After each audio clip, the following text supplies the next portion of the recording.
I'll conclude in the next few minutes. We just want to talk about lowering the gaze.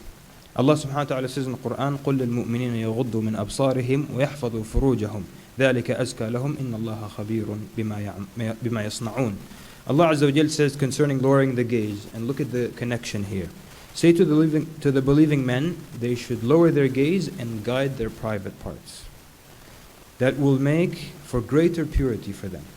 Look at how Allah connects lowering the gaze and then guarding the private parts. Because that is conducive to something happening. Lowering the gaze is conducive to you guarding your private parts. And just quickly about lowering the gaze, that first of all, Shaykh al-Islam Ibn Qayyim al-Jawziyah, rahimahullah, he comments about lowering the gaze. He says the first thing, it is something commanded in the Quran.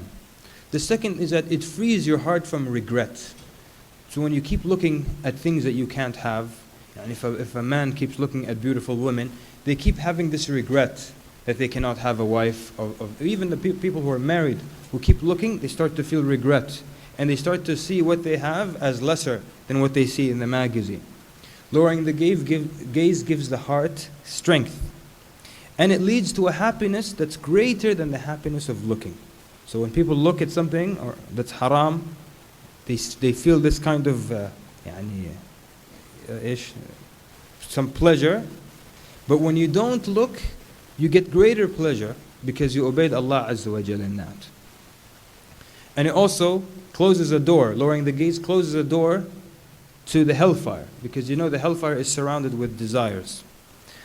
And of course, of the remedies are to get married and to fast. And I know I'm abbreviating because of brevity of time, but to get married, the cures, and to fast, and to look down. So it's unrealistic to expect you to lower your gaze or to not look at women if you're walking around always looking up. So you're going to catch a glimpse here and a glimpse there, and a glimpse might be a little bit too long.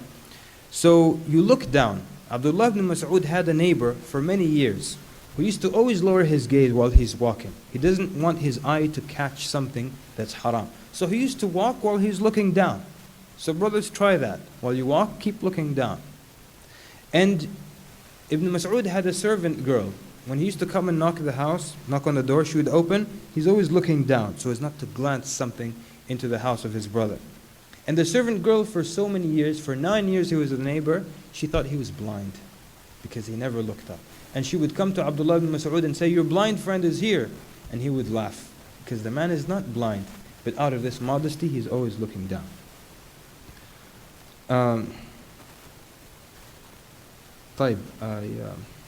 I think I've gone way over the allotted time anyways.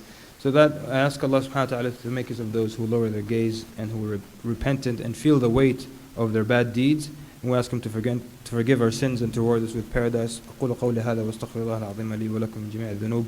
صلى اللهم وبارك على محمد وعلى آله وصحبه أجمعين. والسلام عليكم ورحمة الله وبركاته.